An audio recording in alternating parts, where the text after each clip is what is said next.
Jim's grandmother, Donna Hutchinson, the first time that Asa ran for any office, I think it was prosecuting attorney in Benton County, and he and Susan had a little house about a block from downtown Bentonville, and he was going door to door, and he came to Ella's house, and he asked if she'd vote for him, and she said, well, Asa, you're a good attorney and you're a good man, but I just can't vote for a Republican. And, Asa lost, which wasn't surprising. At that time, about 95% of the Republican candidates lost.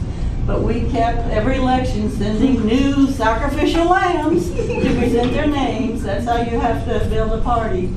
But then Mrs. Hendren passed away, and the family was reading her diary, and she had written, "This is election day, and God forgive me, I voted for a Republican." So,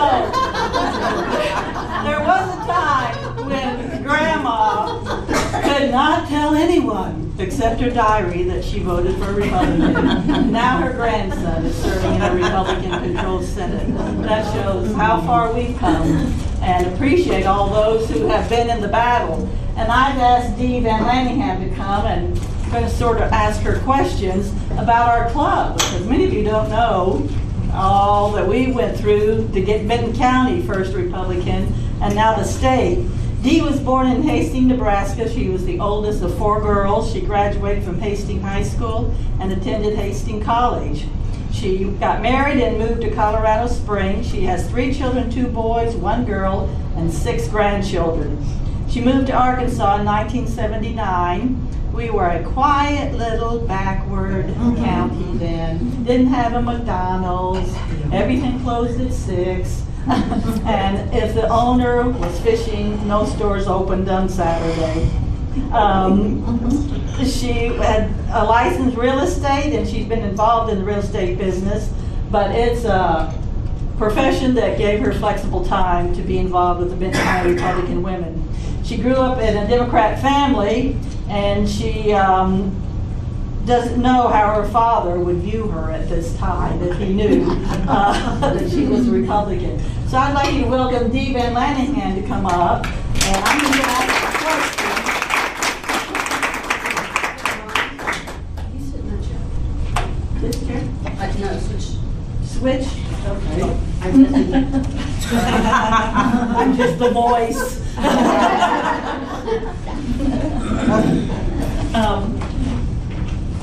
When did the club start, and when did you join the Republican Women's Club? Well, I joined Republican Women in 92. But our club started in 1964. Speak up. Okay. I joined in 1992, but the club was formed in 1964. And we were the only Republican Women's Club. Right, at the time, we were the only one. And I think Phyllis Schatz probably can give a little better idea of how it worked when it was first formed. You don't want to cut me loose. Right? You want to cut me loose? Listen, when you get to the financial thing, I want to talk about. I'm going to let Phyllis show when we come to fundraising. Okay, I joined in '83. Okay. We moved here in '83. How many elected officials did our party have at that time? When I came in, I looked at some of the information that I had. It's around 21. Across the that we state? had. No, just in Benton County. Okay, Benton County. That was Benton County, across the state, I don't know. Okay. In the 70s. Far, far less than we. What year was that? 79? No, when I came in 92, Okay. we had around 21.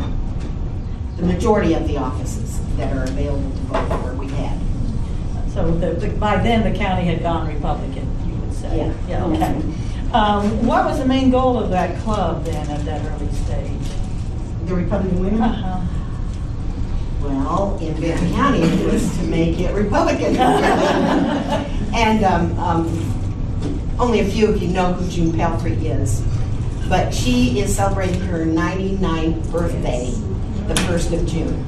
And they're having a party for her. But she was one of the major players when the club started. There were about 5 women that worked their hearts out to get a Republican elected.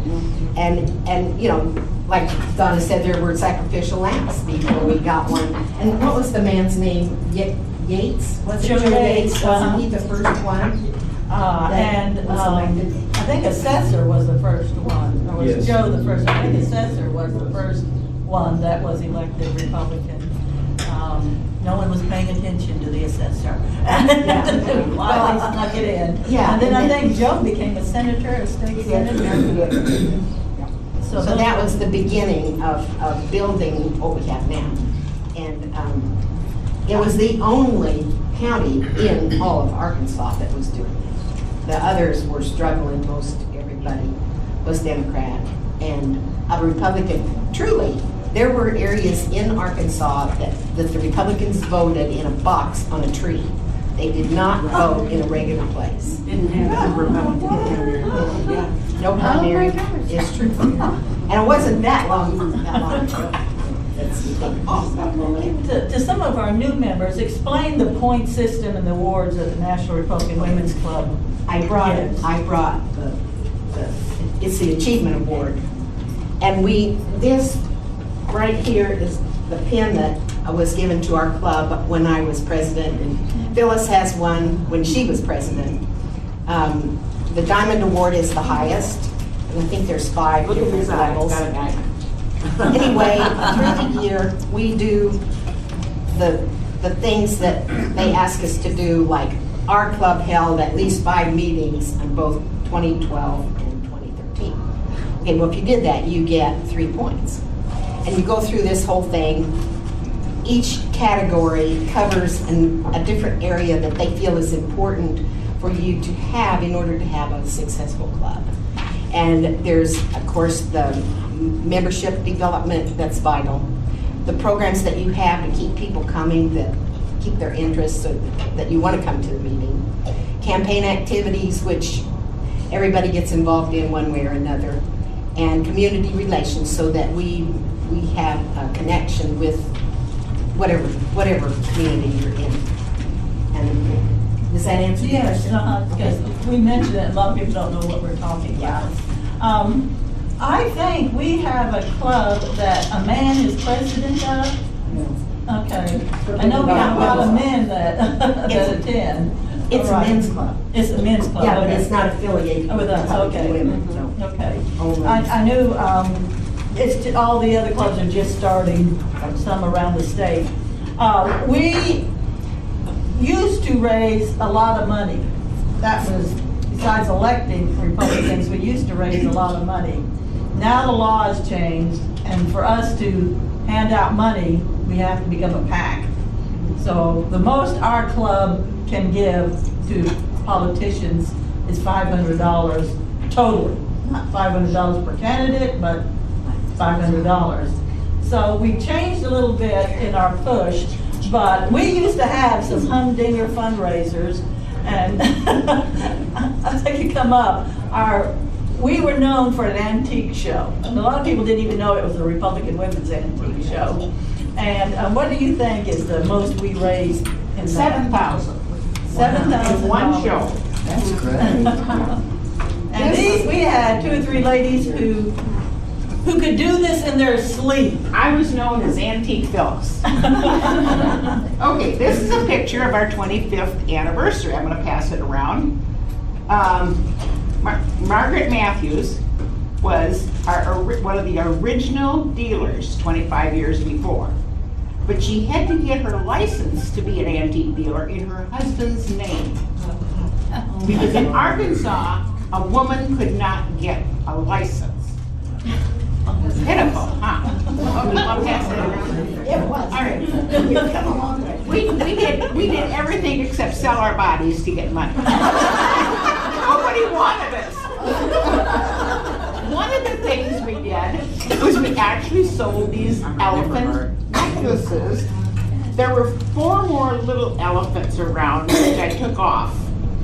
And I was always going to make earrings out of them, and I never did. But they're little plastic.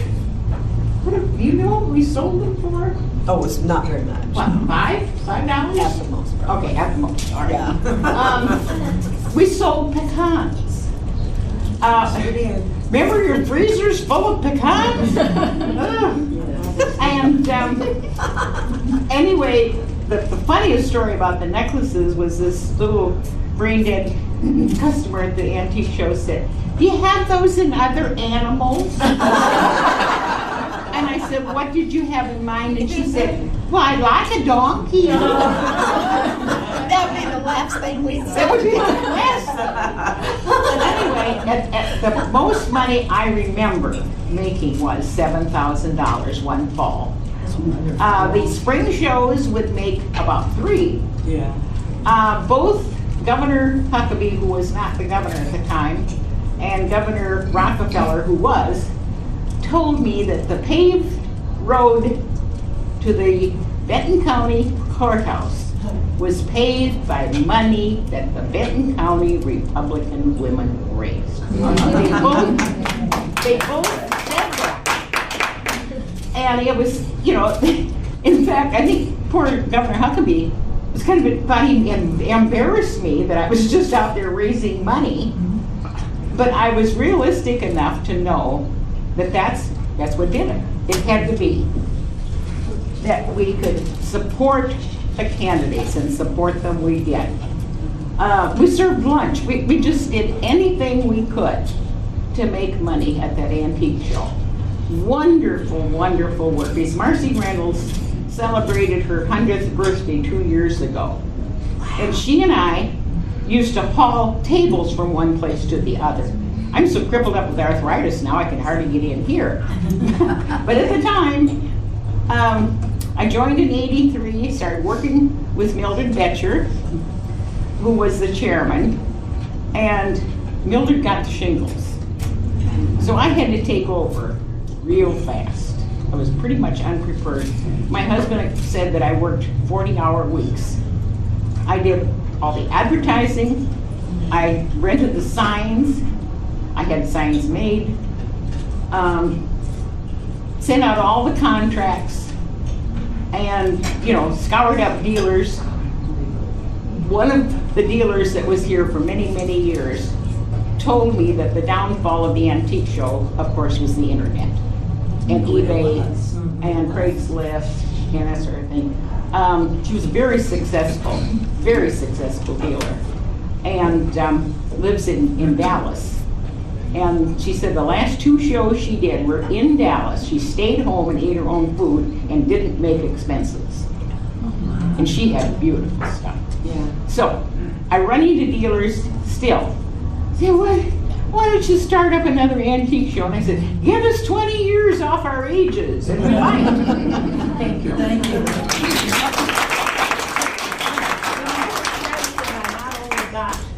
The diamond, the club got the diamond award. But here's a bunch of my stuff that I wore to the convention in New Orleans, and it was so heavy I had to hook it through to my bra strap. A funny thing happened as we were helping candidates to run for a Republican Party. We, as ladies, learned how to run a campaign. You bet. That's how you learn how to run a political campaign. You help others. Do you remember any of the ladies who were members of our club that eventually ran for office? Yeah. You had mentioned Deborah Hoff, she's running right now. Marge Wolf is also running.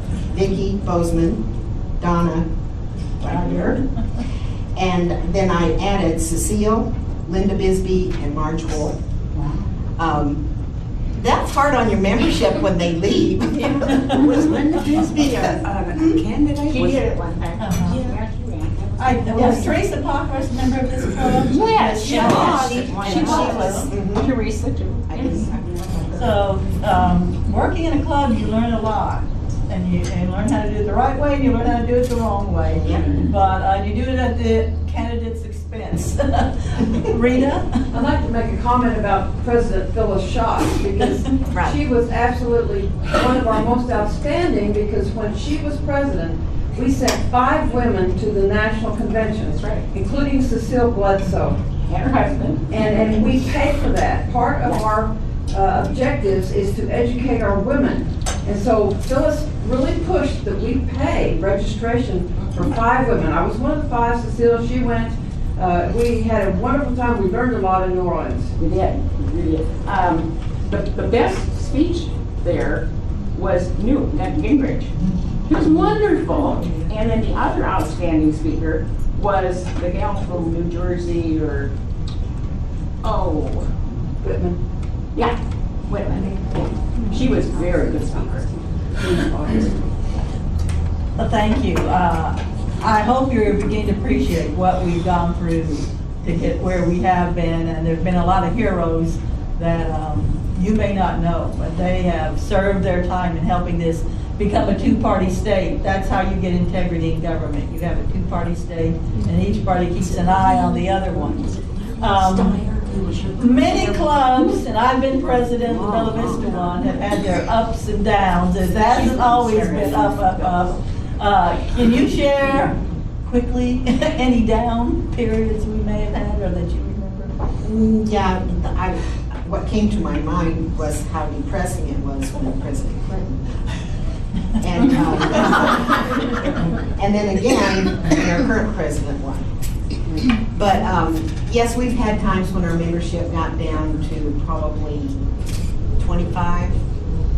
And then you build it back up. Right now, I think we're probably, 50? And we need to continue working again, because just like these women stopped coming to our meetings and everything because they're in Little Rock.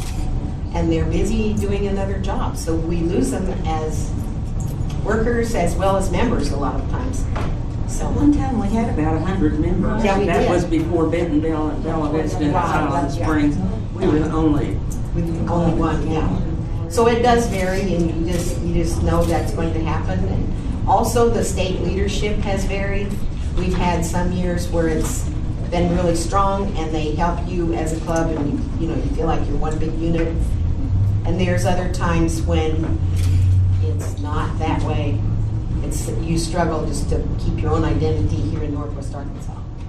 So, In my 98 book, we've got about 125. okay, I think that was about peak.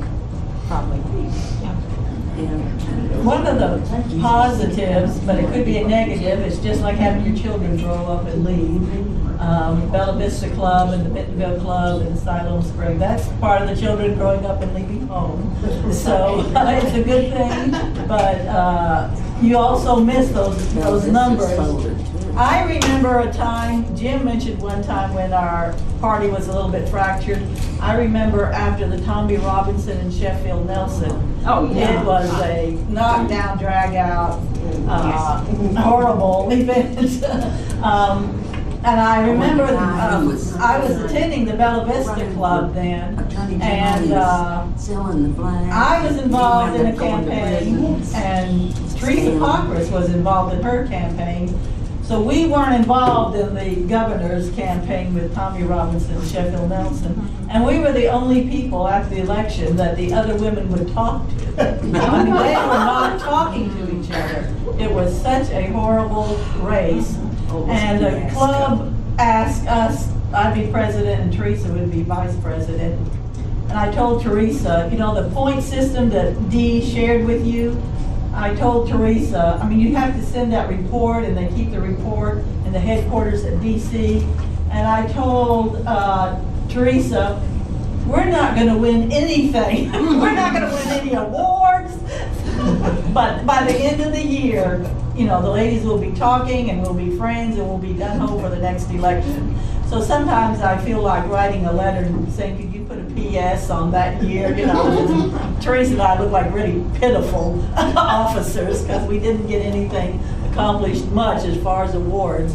But it took almost a year for that to heal and for everyone to get. So it was funny. The thing that hurt our party the most wasn't what the Democrats did to us. It was what we did to ourselves. And I always try to remind myself on that after a primary. Why have you remained loyal to the club? And you've always been active. And I had to think about that too. I put down here that it gives you the opportunity to get information that you would have a hard time getting otherwise. That's right. Because it's not in the newspaper, and it's not easily found out. And so we have speakers like having him here today. It's really informative, and you don't get that other places. So that was one of the things. And I also enjoy the friendships that I've built over the years. And it gives you contact with some of the most influential women in the United States. Because we'll end up having speakers either here at our meeting, or if you're involved on the state level, then you go to state meetings and you go to the state party meetings, and you have speakers that come from everywhere. And so it gives you lunch with Elizabeth Dole. yeah, right. And you wouldn't get that opportunity if you didn't belong. So I think it's really beneficial. Besides that, it's lots of fun. Even though you get really frustrated and you think, why am I doing this? I really don't know why. And I've had that come out of my mouth many times. But then the next year, I come back and join again. So. Well, thank you, Dee. I appreciate it. Anything else that Are there any questions? I guess Okay, well, thank you very much. You know, the Democrats are trying to show that the Republicans are just really in a bad situation and everything, but I looked up, we own 29 governor's seats across the nation. The Democrats have 21. We control both houses, 27 state legislators. The Democrats control 17, and there's 6 that are split. We control the U.S. House of Representatives, and we're hoping to gain the Senate by the end of this year. And rarely do the Americans give a party 12 years to control the White House. That rarely happens. So it's really our turn next election. So I'm just thrilled at what's happening in Arkansas. Doesn't always look that happy across the nation, but I think this is really opening to a great time for the Republican Party, and don't get discouraged, just keep working and praying. There's 3 things I see that happen that will hurt us. Like I said, we hurt ourselves more than the Democrats do. The first one is, and we've touched on it, we would remain fractured after the primary. You know, we're a family, families fight and feud, and then they kiss and make up. So I don't know, I'm sure someone that I voted for in the primary isn't going to win. I've never been totally successful across the board. But you know, you have to realize this is who's going to be carrying our banner, and we need to support them. I've also seen parties hurt because we overlook illegal, immoral, or unethical behavior in our leaders, our elected leaders. And that's when it's really hard to take a stand in your party, when you see somebody floating off. That's hard. And then sometimes we just get arrogant and lazy and we don't do a good job. And that's the other thing we have to be careful. We had to stay on our toes to get where we were and climb up the mountain. But now that it looks like we might take control of this state, we got to remember those 3 things. Someone came and asked me, do you think the American people want a big government or a small government? And I said, I don't think they think that way. They want a government that works. That's what they're asking for, and we're debating. But so encourage our Republicans that are elected to remain loyal to our principles, remain loyal to the law and the good ethics, and work very hard. Work harder than your paycheck says you should work. So let's remember that as we go out. And I appreciate Dee coming and walking down memory lane with us. But we've got a whole new era that we're opening up this year. So let's enjoy it and let's keep working. Thank you.